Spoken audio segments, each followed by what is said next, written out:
ಅಮ್ಮ ಅಮ್ಮ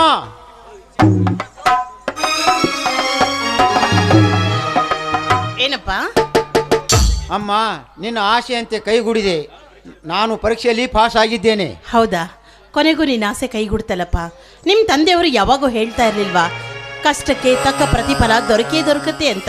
ನಿನ್ನ ತಂದೆಯವರ ಮಾತು ಕೊನೆಗೂ ಫಲಿಸೇ ಬಿಡ್ತು, ನೋಡಿದ್ಯಾ? ಹೌದಮ್ಮ. ಹೌದಮ್ಮ. ಅಪ್ಪಾಜಿ ಎಲ್ಲಿದ್ದಾನೆ? ನಿಮ್ಮ ಅಪ್ಪಾಜಿನೂ ಮತ್ತೆ ಶಕಿಲ ಇಬ್ರು ಸೇರಿ ಮಾರುತಿ ದೇವಸ್ಥಾನಕ್ಕೆ ಹೋಗಿದಾರಪ್ಪ. ಅಮ್ಮ, ಒಂದು ಚಿಂಪಿ ತೆಪ್ಪಿದಲ್ಲಿ ಮತ್ತೊಂದು ಚಿಂತಿವೆ ಕಾಡ್ತಿದೆಯಮ್ಮ. ಅದಾವ ಚಿಂತೆ ಕಾಡ್ತಾ ಇದೆ ಕಂದ ನಿನಗೆ?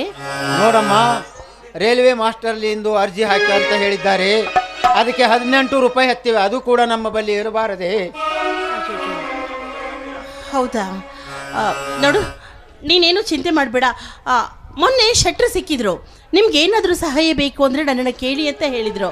ಕಂದ, ನಾನು ಶೆಟ್ರ ಮನೆಗೆ ಹೋಗಿ ಬರ್ತೀನಿ. ನೀನು ಸ್ವಲ್ಪ ಹೊತ್ತು ವಿಶ್ರಾಂತಿ ತಗೋ, ಸರಿನಾ? ಬೇಗ ಬಂದುಬಿಡ್ತೀನಿ.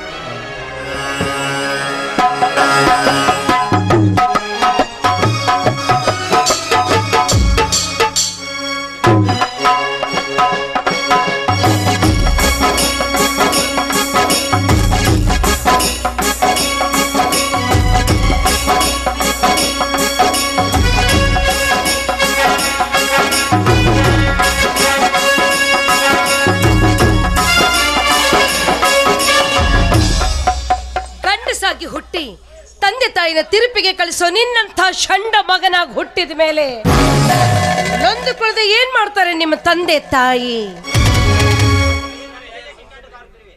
ಏಕೋ ಅತ್ತಿಗೆ, ಏನು ಕೆಂಡ ಕಾರುತ್ತೀರಿ? ನಿನ್ನನ್ನು ನಾ ಮಾತು ಕೂಡ ಆಡಲಿಲ್ಲ. ರಘು, ನೀನ್ ಮಾತನಾಡಿಸ್ತಾ ಇದ್ರು ನನ್ನ ಹೃದಯ ನಿನಗಾಗಿ ಕಾತರಿಸ್ತಾ ಇದೆ. ರಘು, ಇನ್ನಾದ್ರೂ ವಿವೇಕಶಾಲಿಯಾಗಿ ಪ್ರಸಂಗ ಹೇಗ್ ಬರುತ್ತೋ ಹಾಗೆ ಕೊಡೆ ಹಿಡಿಬೇಕು. ಅತ್ತಿಗೆ ಬಾಯಿ ಮುಚ್ಚಿಕೊಂಡು ತಪ್ಪಿಕೊಂಡ್ರು. ಇಂಥ ಮಾತನಾಡಬೇಡ. ನನಗೆ ಈ ಮನೆಯಲ್ಲಿ ನಿಲ್ಲುವುದಕ್ಕೆ ಬೇಜಾರಾಗುತ್ತದೆ.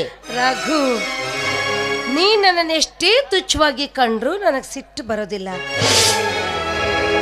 ರಘು, ನಿನ್ನಣ್ಣನಿಂದ ಸಿಗದ ತೃಪ್ತಿಯನ್ನ ನಾನು ನಿನ್ನಲ್ಲಿ ಬಯಸುವುದು ತಪ್ಪಿ.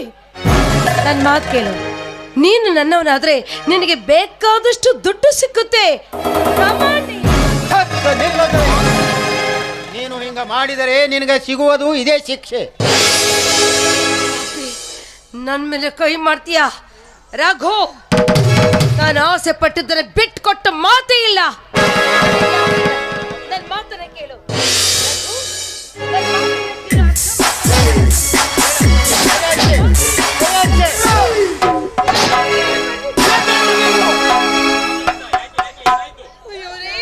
ಮನೆಯಲ್ಲಿ ನೀವಿಲ್ದಿರೋ ಸಮಯ ನೋಡ್ಕೊಂಡು ನಿಮ್ ತಮ್ಮ ನನ್ನ ಮೇಲೆ ಬಲಾತ್ಕಾರ ಮಾಡೋದಕ್ಕೆ ಬಂದಿದ್ದೀರಿ.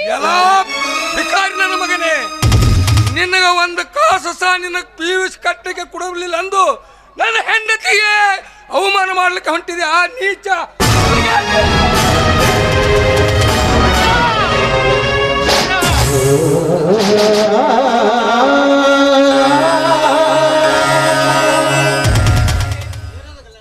ಏನದು ಗಲಾಟೆ?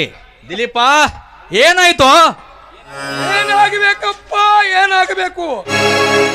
ಆಗುವುದೆಲ್ಲ ಆಗಿ ಹೋದ ಬಳಿಕೆ ನನ್ನ ಅತ್ತಿಗೆಯನ್ನು ಅವನ ಅತ್ತಿಗೆಯನ್ನು ಮೈ ಬಲಾತ್ಕಾರದಿಂದ ತಿರಸ್ಕರಿಸಿದ.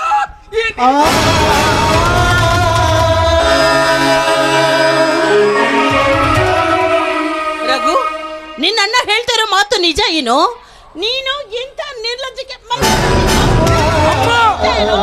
ನಿಜ ಏನೋ?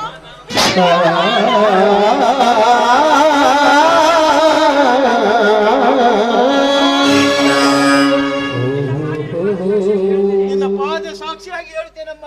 ಇಲ್ಲಮ್ಮ, ಇಲ್ಲ ಅಮ್ಮ. ಪ್ರತ್ಯಕ್ಷ ಕಂಡು ಪ್ರಮಾಣಿಸಿ ನಾನೇ ನೋಡಿರುವಾಗ ಇಲ್ಲ ಅಂತ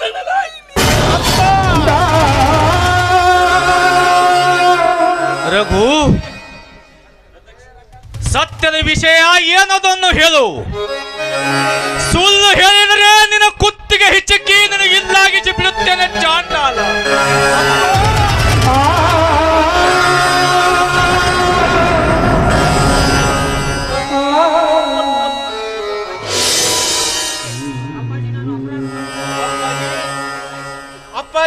ನಾನು ಅಪರಾಧ ಮಾಡಿಲ್ಲ.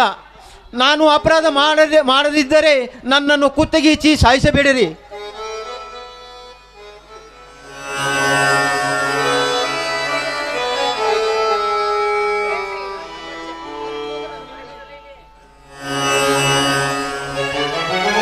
ದಿಲೀಪ್, ಪ್ರತ್ಯಕ್ಷ ಕಂಡರೂ ಪ್ರಮಾಣಿಸಿ ನೋಡಬೇಕಾದದ್ದು ನನ್ನ ಈ ಮನೆ ಯಜಮಾನಾದ ನನ್ನ ಕರ್ತವ್ಯ ಆಗಿದೆ ಮಗು.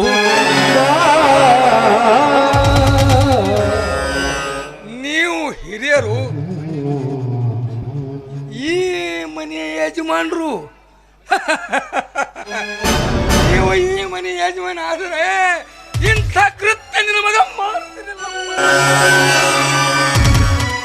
ಪ್ರತ್ಯಕ್ಷ ಕಂಡು ಪ್ರಮಾಣಿಸಿ ನೋಡಿದೆ. ನಾನೇ ಸಾಕ್ಷಿ ಹೇಳುತ್ತಿರುವಾಗ ಮತ್ತೆ ಅವನನ್ನು ವಿಚಾರಿಸ್ತಿದೆ.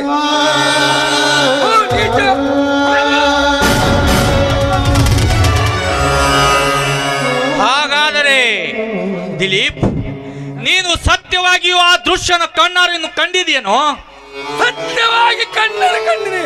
ಸ್ವಲ್ಪ ಸಮಯದಲ್ಲಿ ನಾನು ಬರದಿದ್ದರೆ ನನ್ನ ಹೆಂಡತಿಯ ಹೆಣ ನೋಡಬೇಕಾಗಿತ್ತು ಈ ಮನೆಯಲ್ಲಿ.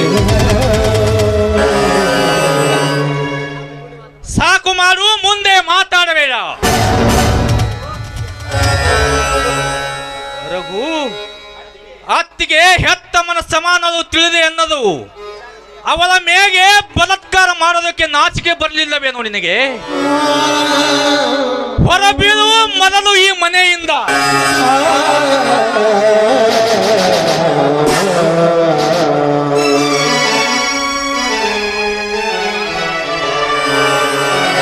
ಹೋಗುತ್ತೀನಪ್ಪ, ಹೋಗುತ್ತೀನಿ. ನಿನ್ನ ಆಜ್ಞೆಯನ್ನು ನಾನು ಮೀರೋದಿಲ್ಲ.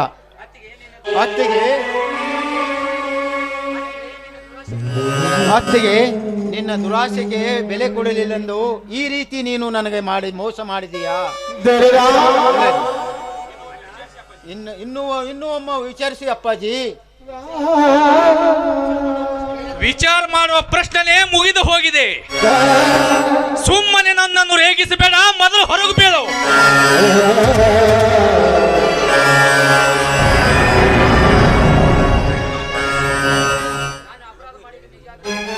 ನಾನು ಅಪರಾಧ ಮಾಡಿದ ನಿಜ ಆದರೆ ನೀವು ಯಾವ ಶಿಕ್ಷೆ ಕೊಡಲು ನಾನು ಸಿದ್ಧವಾಗಿದ್ದೇನೆ. ನನ್ನ ಕರಳು ಕತ್ತರಿಸಿ ಸಂತೋಷದಿಂದ ನನ್ನ ಕುತ್ತಿಗೆ ನಿಮ್ಮ ಕೈಯಲ್ಲಿ ಕೊಡುತ್ತಿದ್ದೇನೆ. ಆದರೆ ನಾನು ನಿರಪರಾಧಿ ಆದ ಇದು ಎಂದು ನೀವು ಮರೆಯಬೇಡರಿ. ರಘು, ಹೇಳಿದ ಉತ್ತರನೇ ಮತ್ತೆ ಮತ್ತೆ ಹೇಳುವುದಕ್ಕೆ ನನಗೆ ಇಷ್ಟ ಇಲ್ಲ. ಅತ್ತಿಗೆ ಮೇಲೆ ಕಾಮ್ ದೃಷ್ಟಿ ಬೀರಿದ ನಿನ್ನಂತ ದ್ರೋಹಿಗಾಗಿ ನನ್ನಲ್ಲಿ ಕ್ಷಮೆ ಇಲ್ಲ. ನೀನು ನನ್ನ ಮಗನಾಗಿದ್ದರೆ ನನ್ನ ಆಜ್ಞೆಯನ್ನು ಉಲ್ಲಂಘಿಸದೆ ಈ ಕ್ಷಣ ಇಲ್ಲಿಂದ ಹೊರಟು ಹೋಗಬಿಡು. ಹೋಗ್ತೀನಪ್ಪ, ಹೋಗ್ತೀನಿ. ನಿನ್ನ ಆಜ್ಞೆಗೆ ನಾನೆಂದು ಮನೆ ಮಾಡೋದಿಲ್ಲ. ಅತ್ತಿಗೆ,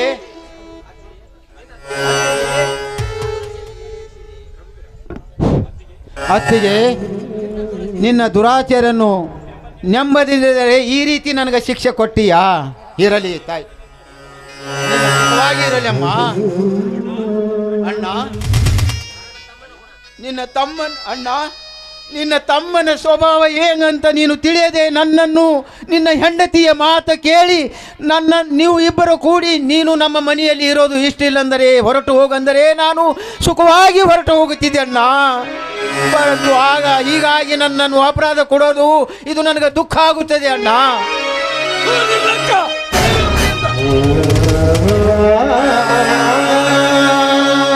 ಅಣ್ಣ, ನನಗೆ ಚೆನ್ನಾಗಿ ಗೊತ್ತಣ್ಣ, ನನಗೆ ಚೆನ್ನಾಗಿ ಗೊತ್ತು ನೀನು ನಿರಪರಾಧಿ ಅಲ್ಲ ಅಂತ ನನ್ನ ಅಂತರಾತ್ಮವು ಸಾರಿ ಸಾರಿ ಹೇಳ್ತಾ ಇದೆ.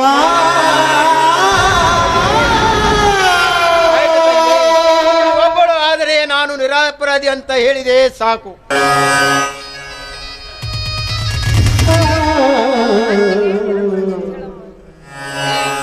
ಇವನು ಮಾತು ಕೇಳ್ತಾ ನಿಂತ್ಕೊಂಡ್ರೆ ಇದೇ ರೀತಿ ಮಾತಾಡ್ತಾರೆ.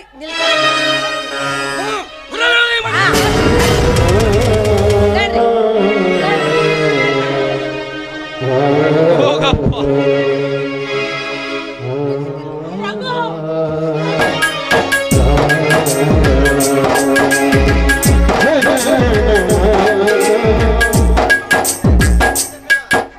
ಹೋಗಪ್ಪ, ಎಲ್ಲಿಯಾದ್ರೂ ಹೋಗಿ ಸುಖದಿಂದ ಇರು ರಘು, ಸುಖದಿಂದ ಇರು.